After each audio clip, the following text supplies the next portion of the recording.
Je suis sur internet, j'adore internet. Ah là là là là là là là. Comment ça, il y a des gens qui trouvent que je suis pas cool? Non mais tu vas voir.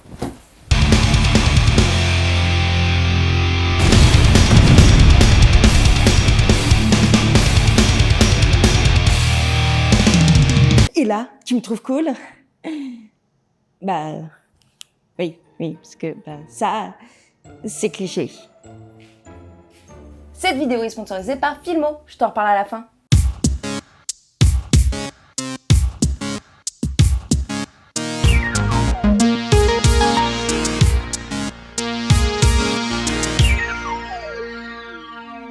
Aujourd'hui, on s'attaque au champion des clichés de films d'action, celui qui met KO tous les autres dès le premier round. J'ai bien surnommé s'éloigner d'une explosion sans la regarder. Oui, bon, c'est sûr qu'en français, ça rend assez bof comme nom, hein, je suis d'accord. Alors qu'en anglais, pour le coup, c'est vachement plus classe, vu qu'on appelle ça une unflinching walk ou une explosion walk. Mais tu la connais peut-être plutôt sous le nom de Cool guys don't look at explosions, they blow things up and they walk away. A good time to watch an explosion, zero guys, they run to walk through. Pardon, c'était pour pas payer les droits d'auteur. Parce que c'est chiant sur YouTube. Voilà. Pardon. Comme disaient les Lonely Island en 2009 avec leur chanson Cool Guys Don't Look at Explosion, ce cliché consiste en fait à s'éloigner en marchant d'une grosse explosion. On filme le personnage en plan moyen ou même large avec une belle profondeur de champ ou même un flou bien maîtrisé, ce qui rend en fait l'explosion plus importante à la caméra et ça donne aussi un contraste avec les flammes et le personnage qui marche tranquillou bilou. En général, c'est le héros lui-même qui a justement causé cette explosion et en fait c'est d'ailleurs pour ça qu'il se retourne pas, parce qu'il sait déjà ce qui va se passer. Et petit bonus, si c'est fait en slow motion et avec un regard de braise vers la caméra. De braise, explosion, tu l'as? J'adore l'humour. Mais en fait, ça vient d'où ce besoin de se faire griller les poils de Huck pour avoir l'air cool? Solo, J.J. Abrams. Ce cliché viendrait en fait de la Bible. Ouais, on allait chercher loin celui-là. Alors, je vais pas non plus te refaire tout un cours de catéchisme, donc je vais te plus ou moins résumer l'histoire. Un jour, Dieu décide de détruire les villes de Sodome et Gomorrhe parce que Dieu est un gros homophobe. Vu que les péchés de Sodome seraient, selon les versions, l'orgueil, l'inhospitalité et l'homosexualité. Sympa Dieu. Il demande alors à Lot, le père d'Abraham, de partir sans se retourner. Mais la femme de Lot, qui n'a pas de nom parce que Dieu est également un énorme misogyne, on rappelle, se retourne pour apercevoir la destruction de la ville. Du coup, Dieu, pas content, la transforme en colonne de sel. Ouais, Dieu dans l'Ancien Testament, il déconne pas. Du coup, on a lié qu'il vaut mieux pas se retourner quand des trucs explosent derrière soi, parce que bam, statue de sel. Mais alors, au cinéma, justement, un des premiers exemples de ce cliché viendrait du GOAT Stanley Kubrick avec Les Sentiers de la Gloire, sorti en 1957. Basé sur un livre de Humphrey Cobb, Les Sentiers de la Gloire se déroulent en fait pendant la Première Guerre mondiale, quand une compagnie refuse de continuer une offensive qui est quasiment impossible. 3 soldats sont alors envoyés devant la cour martiale, et le colonel Dax, qui était chargé de l'assaut, les défend. Mais juste avant l'horrible attaque contre cette fameuse fourmilière allemande, regardez comment le colonel, joué par Kirk Douglas, traverse la tranchée française. Le regard droit, c'est le seul à ne pas sursauter. Il ne daigne même pas se retourner pour regarder les explosions derrière lui. La seule différence avec le cliché qu'on connaît aujourd'hui, c'est que c'est pas lui qui a balancé les bombes. En fait, au contraire, les explosions en arrière-plan ne sont qu'une sorte d'avant-goût de celles que les soldats devront affronter en sortant de la tranchée. Du coup, on n'est plus vraiment sur un cool guys, mais plutôt sur un dépression guys. Mais alors justement, comment est-ce qu'on est passé d'un ne regarde surtout pas derrière toi parce que c'est horrible ce qui se passe à allez, vas-y, aie l'air cool et fais tout exploser. Okay. Entre les années 60 et 80, on a plusieurs exemples de ce cliché qui vont du film expérimental français au blockbuster d'action hongkongais. Mais en fait, c'est vraiment à la fin des années 80, début années 90, qui prend une place importante au cinéma grâce à 3 films. Robocop, Highlander 2 et surtout Terminator 2. Alors pourquoi ces films en particulier ? Parce qu'en fait, ils se partagent tous les 3 un énorme point commun qui est que les personnages qui sortent des flammes ne sont pas totalement humains. On passe du robot du futur au mec quasi immortel pour finir sur l'humanoïde destructeur semi-liquide. Bref, les scénaristes américains, ils avaient bien compris un truc. Pour souligner le côté surhumain de leur personnage, il faut qu'il sorte d'une explosion en marchant comme si demain n'existait pas. Et de base, en fait, dans les films d'action de cette époque-là, du type Die Hard ou même les Rambo, les bonhommes, ils se carapatent quand il y a une explosion, parce qu'en fait, ce sont des humains normaux. Ça explose, tu te casses, logique. Sauf que dans cette transition fin 80, début 90, on a un petit peu oublié que le feu, ça brûle. Oui, bon on a les rêves qu'on a, voilà.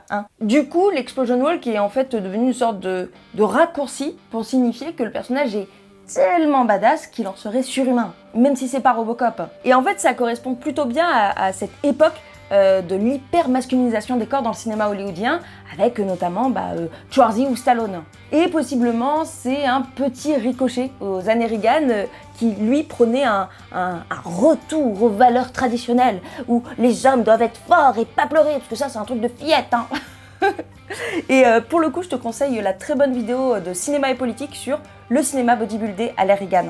Et donc, dans les années 90-2000, c'est un peu devenu la foire à la saucisse, avec encore plus de stéroïdes et de regarde comment je suis trop un bonhomme. Et en parlant des années 2000, ça te fait penser à quoi là, si je te dis ça comme ça, années 2000, direct, tu penses à quoi?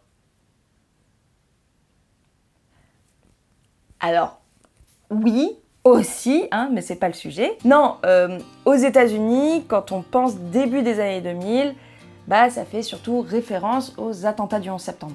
Et du coup, à Hollywood, on a eu une grosse vague de films d'action où on sent que les Américains, ils ont besoin de se rassurer.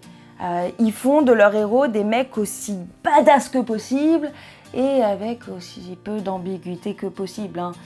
On est vraiment sur le héros qui tape sur les méchants. Il y a le gentil contre les pas gentils et point final. Et si on peut reprendre des images du terrible effondrement des tours, justement pour l'utiliser comme une force dans ces films-là, franchement, vas-y, let's go. Du coup, dans les années 2000, le cliché, il est en général utilisé de façon plutôt sérieuse. Enfin, est-ce que notre héros ne vient pas de faire exploser plein de gens là? Est-ce que du coup, c'est toujours un héros? Est-ce que c'est pas plutôt devenu un anti-héros? Ou même est-ce que ce serait pas carrément devenu le méchant du film? Le film qui pose le plus directement cette question à l'époque, c'est le film Iron Man en 2009. Alors oui, évidemment, on se pose pas la question plus de 5 minutes, puisque Tony Stark, c'est le héros, c'est écrit dans le contrat.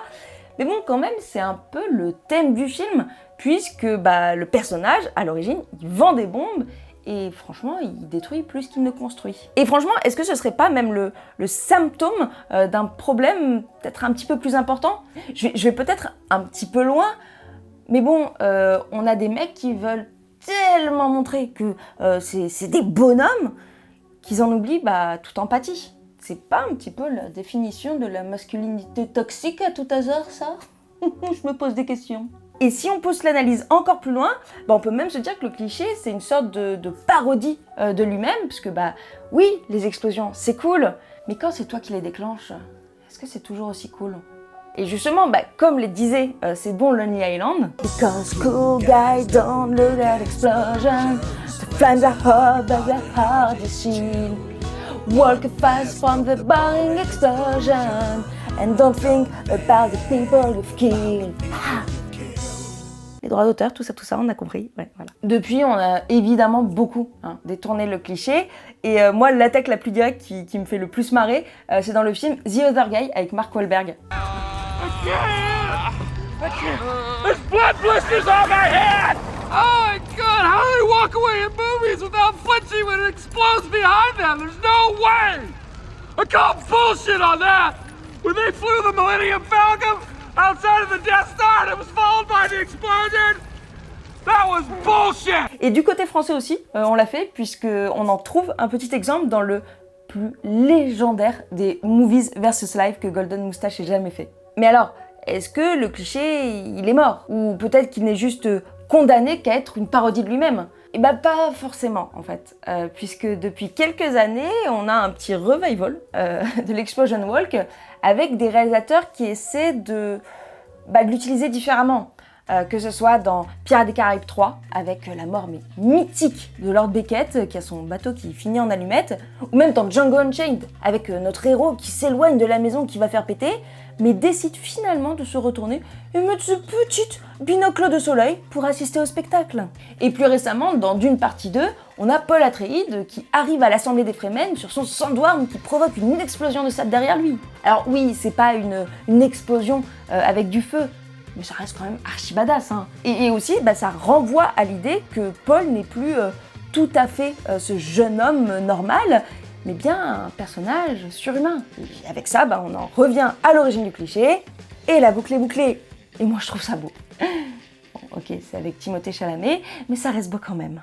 Et maintenant, on se regarde des films où ça explose derrière, et ça, c'est possible grâce à Filmo, qui sponsorise cette vidéo. Merci encore à cette super plateforme qui continue de m'accompagner sans relâche sur l'essai cliché. Si tu connais pas encore Filmo, c'est une plateforme de streaming française qui te propose plein de super films grâce à un abonnement, mais aussi à des exclus en location. Et niveau explosion, ils sont pas trop mal. L'un des meilleurs méchants de l'histoire du cinéma, qui lui aime bien surtout faire exploser des gens en général, et pas sans se retourner, c'est évidemment Javier Bardem dans No Country for Old Men des frères Coen. Ce gars est absolument terrifiant, je l'adore.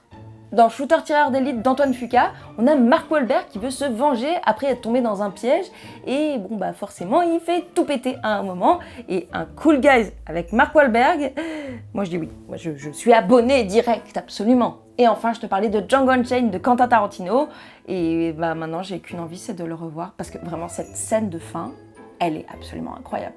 Elle est folle, je l'aime tellement. Et avec le code FilmoXLamanie, tu as accès à un mois offert sur Filmo, et je te mets évidemment le lien en description. Et voilà, maintenant tu sais comment faire de bonnes grosses explosions en arrière-plan, et la prochaine fois qu'on dit que t'es pas cool, tu feras rien exploser. Parce que c'est ultra dangereux, et en plus, c'est interdit par la loi. Non mais, quand même, minimum, voilà. Mais pense évidemment à t'abonner, hein. Tu connais le tintouin, et surtout à partager la vidéo.